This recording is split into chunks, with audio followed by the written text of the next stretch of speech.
गाड़ियों की महामारी। जिस तरह से लोग आजकल अपनी गाड़ियों से सड़कों पर चल रहे लोगों को कुचल रहे हैं, इसके बाद इसे महामारी ही कहा जाना चाहिए।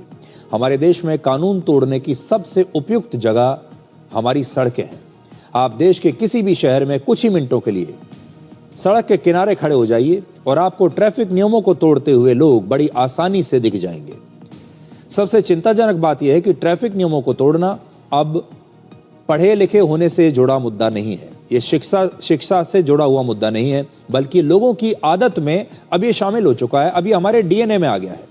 पढ़े लिखे लोग और महंगी गाड़ियों में चलने वाले लोग भी अब कानून तोड़ते हुए आसानी से दिख जाएंगे, रॉन्ग साइड चलते हुए आसानी से आपको दिख जाएंगे। अब आपको हम केरल की एक तस्वीर दिखाना चाहते हैं। केरल हमारे देश के सबसे पढ़े लिखे और साक्षर राज्यों में से एक है। इस तस्वीर में आप देख सकते हैं कि एक व्यक्ति सड़क पर traffic Save time creating content and generate a high-quality clone of your voice with 11 Labs. Change the way you record podcasts, voiceovers, and branded content with the #1 AI-powered voice-generating technology. Stop searching for the perfect voice and stop wasting time re-recording take after take. Try 11 Labs for free and start elevating your content today. इसमें अगर आप देखेंगे ये video, पहले आप video देखिए।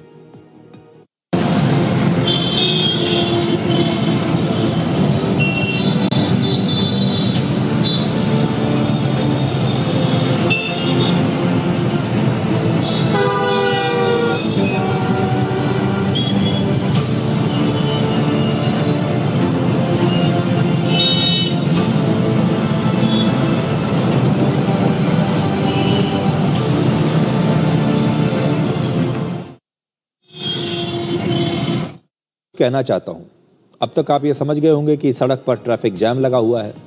और traffic jam क्या, ऐसा लग रहा है कि ये कोई क्रॉसिंग है, सिग्नल है और इस व्यक्ति को जल्दी है।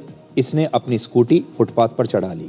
लेकिन फुटपाथ किसके लिए है? फुटपाथ है पैदल चलने वाले लोगों के लिए। और इस देश में आज भी ज़्यादातर लोगों के पास गाड़ियां नहीं हैं, बाइक नहीं है। आज भी हमारे देश में ज़्यादातर लोग पैदल चलते हैं और ये फुटपाथ उनके लिए बना है।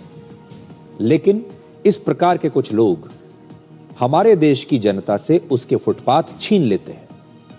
और ये जो महिला हैं, इन्होंने कहा कि आपको वापस जाना पड़ेगा, फुटपाथ हमारा है, हमारे चलने के लिए है। और अगर आप नहीं गए तो उन्होंने अपना मोबाइल फ़ोन निकाल लिया और कहा कि मैं मोबाइल फ़ोन से आपका वीडियो बनाऊंगी। और फिर आखिरकार इस व्यक्ति को पीछे हटना पड़ा।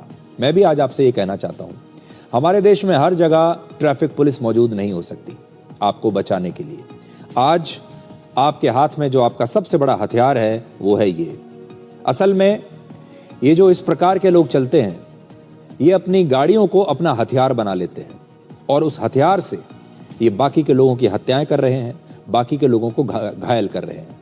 अब इस गाड़ी नुमा हथियार का एक ही जवाब है, ये हथियार।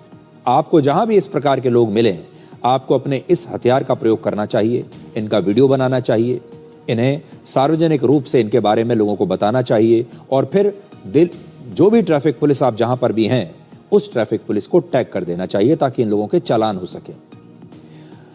बुजुर्ग महिला की यह तस्वीर वायरल होने के बाद वहां के प्रशासन ने उन्हें सम्मानित किया।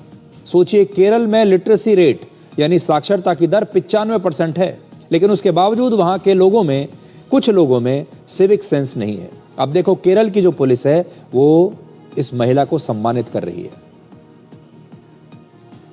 यही काम आपको भी करना है। आखिर हमारे देश के लोग कब समझेंगे कि फुटपाथ गाड़ी चलाने की नहीं बल्कि पैदल चलने की जगह होती है और इसीलिए उसका नाम फुटपाथ यानी पैदल चलने का रास्ता उसका नाम रखा गया है। अब ये तो केरल की बात है। दक्षिण भारत से अब आपको लेकर आते हैं उत्तर भारत और नवाबों के शहर लखनऊ की ये तस्वीर देखिए, नई तस्वीर। यहां पर 12वीं क्लास में पढ़ने वाले 21 साल के एक छात्र ने तेज रफ्तार से कार चलाते हुए सड़क पर कुछ लोगों को कुचल दिया। पुलिस के मुताबिक आरोपी के साथ कार में उसके 4 दोस्त भी बैठे थे और ये सभी एक पार्टी से लौट रहे थे। इस हादसे में 6 साल के एक बच्चे की मौत हो गई।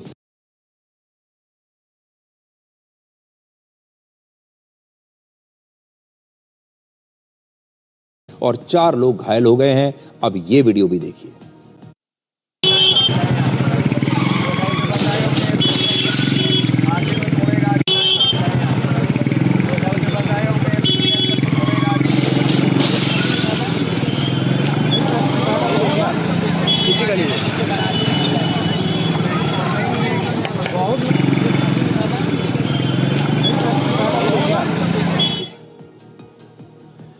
ये दोनों घटनाएं देश के 2 अलग अलग हिस्सों की है। एक उत्तर भारत में है और दूसरा दक्षिण भारत में। लेकिन इन दोनों घटनाओं में जो दिख रहा है वो सेम है, कॉमन है कि कैसे लोगों का सिविक सेंस खत्म होता जा रहा है। हमारे देश में लगभग 40 करोड़ गाड़ियां हैं। हमारे देश में दुनिया का दूसरा सबसे बड़ा सड़कों का नेटवर्क है और हर साल सड़क दुर्घटनाओं की वजह से पूरी दुनिया में सबसे ज्यादा मौतें हमारे देश में होती हैं। वर्ष 2023 में 1.5 लाख सड़क दुर्घटनाएं हुई, जिनमें 63,000 लोग मारे गए। 2025 में इसमें थोड़ी सी कमी आई, लेकिन लगभग 57,500 लोगों की जान गई। यानी पिछले साल हर दिन 157 लोगों ने और हर घंटे 6 लोगों ने सड़क दुर्घटनाओं में अपनी जान गंवाई है।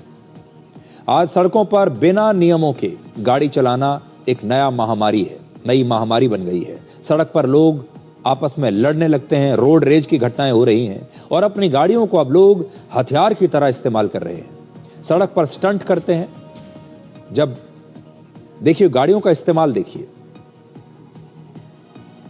सड़क पर स्टंट करते हैं तो गाड़ियों को खिलौने की तरह इस्तेमाल करते हैं। सड़क पर स्पीड का मजा लेते हैं तो गाड़ियों को अपने नशे की तरह इस्तेमाल करते हैं। और जब लोगों को कुचलते हैं गुस्से में आकर, तो समझिए कि गाड़ियों को वो एक हथियार के तौर पर इस्तेमाल करते हैं। हमारे यहाँ नियमों का पालन करना अक्सर डर से जुड़ा होता है।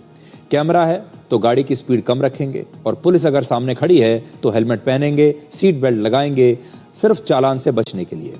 हर गाड़ी को उसके मालिक के बैंक अकाउंट से अब हमें जोड़ देना चाहिए। तो इसका सॉल्यूशन क्या है? देखिए, सॉल्यूशन ये है कि हर गाड़ी का जो ड्राइवर है उसके बैंक अकाउंट से उसके लाइसेंस को जोड़ देना चाहिए या गाड़ी के कागजों को उससे जोड़ देना चाहिए, जिससे जैसे ही किसी का कोई चालान कटे तो तुरंत उसके बैंक अकाउंट से पैसा कट जाए। क्योंकि लोगों में अब चालान न भरने की आदत हमारे देश में बढ़ती जा रही है। तो हम तो आपसे आज यही कहेंगे कि जो तस्वीरें आज हमने आपको दिखाई हैं, वो तस्वीरें असल में ये घटनाएं किसी के साथ भी हो सकती हैं। आप सड़क पर जा रहे हैं और अचानक से कोई गाड़ी रॉन्ग साइड पर आएगी और आपको कुचलती हुई निकल जाएगी। भगवान ना करे कि कभी आपके साथ ऐसा हो, लेकिन अब अगर आप कहीं ऐसा होते हुए देखते हैं जहां आपको कोई रॉन्ग साइड पर चलता हुआ दिखाई दे रहा है, खतरनाक रूप से गाड़ी चलाता हुआ कोई दिखाई दे रहा है, तो तुरंत अपने मोबाइल फ़ोन का इस्तेमाल कीजिए। उसमें एक कैमरा लगा हुआ है, उसका वीडियो बनाइए और फिर उस वीडियो को पोस्ट कर दीजिए, प्रशासन को टैग करके, ट्रैफिक पुलिस को टैग करके, और इन तमाम लोगों का चालान करवाइए।